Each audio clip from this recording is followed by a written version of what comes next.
Untuk orang dibaptiskan itu orang harus sadar dulu, menyadari dia adalah orang yang berdosa.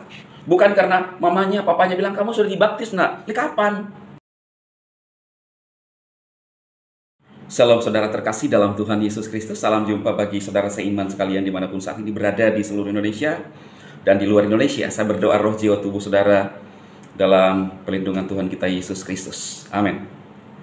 Saudara, saya akan sedikit menanggapi komentar-komentar dari saudara-saudara seiman yang banyak di video saya ketika menanggapi pernyataan Pendeta Ezra ya. Ketika Pendeta Philip ke Kupang, saudara, untuk melakukan KKR, lalu ternyata ada banyak yang memberikan diri untuk dibaptis di sana ya. Menuai banyak komentar memang, karena masalah baptisan ini tidak akan pernah kelar-kelar. Kenapa saya menanggapi saudara? Karena mereka yang sebenarnya terlebih dahulu ya sering menyeruai karismatik ya. Saya tidak bermaksud untuk namanya apa ya saudaraku, ini hanya kita sebagai karismatik saja memberikan jawaban dan tanggapan kita ya. Karena kita tahu dari dulu ya, ST itu terus melakukan apa ya, saudaraku ya, terus melakukan celaan-celaan ya bagi karismatik, bahkan di atas mimbar itu terus ya memperagakan gitu, meniru-niru dengan gaya-gaya yang kurang elok ya. Nah, saya punya dasar ya, kebenaran Alkitab, saudara. Ada yang mengatakan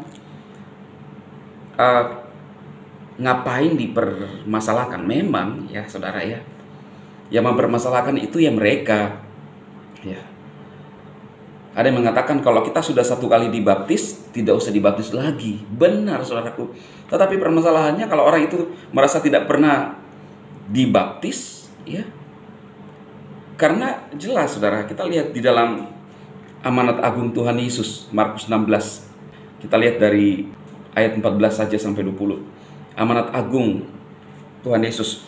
Sesudah itu ketika mereka sedang duduk makan, dia tampak oleh mereka yang 11 itu, dan dia mencela ketidakpercayaan dan kekerasan hati mereka. Karena sekalipun melihat dia sudah dibangkitkan, mereka tidak percaya. Dan dia berkata kepada mereka, dengan pergi ke seluruh dunia, beritakanlah Injil kepada segala makhluk. Siapa yang percaya dan dibaptiskan, dia akan diselamatkan. Tetapi siapa yang tidak percaya, dia akan dihukum. Ya. Jadi Yesus berkata, pergi ke seluruh dunia. Siapa yang percaya dan dibaptiskan. Nah, kita menyadari saudaraku, ya saya ini ketika kecil, orang tua saya bilang kamu sudah dibaptis, tetapi saya sendiri merasa itu belum pernah. Kenapa? Karena saya tidak menyadari, saudara. Karena saya masih kecil dan baptisan itu tidak diwakilkan. Karena di sini jelas dikatakan harus percaya dulu. Terserah kita lahir sebagai orang Kristen, itu bukan satu hal yang merupakan satu jaminan, saudara. Kita lahir sebagai orang Kristen otomatis langsung diselamatkan, tidak. Agama itu hanya sebagai kebetulan saja kita lahir sebagai agama apa. Tetapi kita harus punya namanya pertobatan. Saudara tahu ada enggak orang-orang Kristen yang di sekeliling saudara hidup terus dalam dosa, kejahutan, jalan terus? Ada, saudaraku. Karena itu kita perlu namanya pertobatan. Entah agama apapun kita, saudaraku. Baptisan itu harus kita sadari dulu. Itu sebabnya Yesus berkata, pergi siapa yang percaya. Lah kalau saya masih bayi, saya diwakilkan. Katanya kamu sudah dibaptis waktu kecil. Oh gitu ya. Ya saya nggak menyadari. Itu sebabnya ketika orang dibaptis yang kata mereka dibaptis ulang, saya tidak pernah saudara merasa bahwa saya dibaptis ulang. Tidak. Saya dibaptis, diselamkan pada saat itu ketika saya dijelaskan bahwa kita punya dosa yang kita warisi. Dan kita harus mengaku, kita harus menyadari. Lah, terus sudah itu dibaptis selam, lalu nanti berbuat dosa lagi, diselam lagi. Tidak seperti itu, saudaraku. Kita harus paham, di dalam Ibrani dikatakan bahwa kita punya dosa yang kita warisi dari mana? Nenek moyang kita. Pelanggaran satu orang, semua orang telah kehilangan kemuliaan Elohim. Itu jelas, saudara baca. Kalau saudara bilang tidak punya dalil, saya punya dalil. Termasuk yang saya sampaikan kepada saudara. Siapa yang percaya itu dalam Markus 16 ayat 16. Siapa yang percaya dan dibaptiskan akan diselamatkan. Tetapi siapa yang tidak percaya, dia akan dihukum. Jelas. Dan bagi mereka yang percaya, tanda-tanda ini akan menyertai mereka. Mereka akan mengusir setan-setan dalam namaku. Mereka akan berbicara dengan bahasa-bahasa yang baru. Mereka akan memegang ular. Dan seterusnya, saudara. Jadi jelas. Untuk orang dibaptiskan, itu orang harus sadar dulu. Menyadari dia adalah orang yang berdosa. Bukan karena mamanya, papanya bilang, kamu sudah dibaptis, nak. Kapan? Itu saudaraku, jelas ya. Komentar dari saudara-saudara seiman, dari Pamas, iya. Ini baru konten yang betul, Pak Pendeta, mengandung toleransi dan menyuarakan kebenaran, kiranya Elohim menyertai. Karena baptis adalah bukti kita menerima percaya juga sebagai tanda lahir baru dalam Kristus Hamasia, yang harus ditenggelamkan dalam air dalam nama Bapa Tritunggal. Sedangkan percikan itu adalah ajaran atau sebuah doktrin gereja yang tidak berdasar Alkitab. Ini komentar dari saudara Famas. Bapak Jeffrey, dalam hal baptisan seperti Tuhan Yesus katakan, baptislah mereka dalam nama Bapa, Putra, dan Roh Kudus. Itulah yang penting, bukan air. Baptis, saudara, itu tanda pertobatan. Yesus memberikan contoh, teladan. Dia masuk di dalam air, dibaptis oleh Yohanes Pembaptis. Yesus memberikan contoh.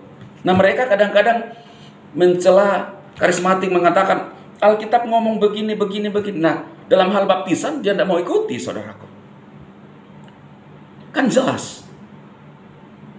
Yesus dibaptis. Saudara lihat sejarahnya. Abad-abad awal itu, semua murid-murid Tuhan Yesus dibaptis, ditenggelamkan. Saya tidak berbicara bahwa itu mempengaruhi keselamatan, saudara. Itu rahasia Tuhan. Tetapi kalau kita bisa lakukan, kenapa tidak? Bukan juga berarti bahwa kita sudah dibaptis selam, lalu seenaknya berbuat dosa. Tidak, saudara. Baptisan selam adalah tanda kita dikuburkan. Dosa lama kita diproklamirkan kepada dunia. Kita dikuburkan. Itu tanda, saudara. Dan pada saat kita keluar dari air, kita hidup bagi kehidupan yang baru. Itu adalah suatu sakramen yang penting bagi kekristenan kita. Sama seperti pernikahan, saudara. Tidak ada suatu hal yang supranatural di sana. Tetapi pada saat mereka ditumpangkan tangan oleh pendeta, maka mereka resmi secara supranatural. Mereka diteguhkan menjadi pasangan suami istri. Sama dalam hal baptisan. Kita perlu dilahirkan kembali, dibaptiskan, ditenggelamkan, dikuburkan bersama-sama dengan Kristus. Lalu kita hidup untuk kehidupan yang baru. Hanya orang-orang yang sadar, saudara. Bukan orang-orang yang masih bayi-bayi. Bayi belum tahu itu apa namanya dosa. Karena itu pada saat kita dibaptiskan, ditenggelamkan, yang kita kuburkan itu adalah dosa warisan. Diproklamirkan kepada dunia. Jadi biar apa yang saya sampaikan ini, saudara, menjadi pemahaman kepada kita semua. Saya melakukan, saudara, saya dibaptis selam karena saya menyadari. Apakah saudara mencap saya bahwa saya ini mempermainkan? Saudara, saya merasa tidak pernah dibaptis waktu kecil.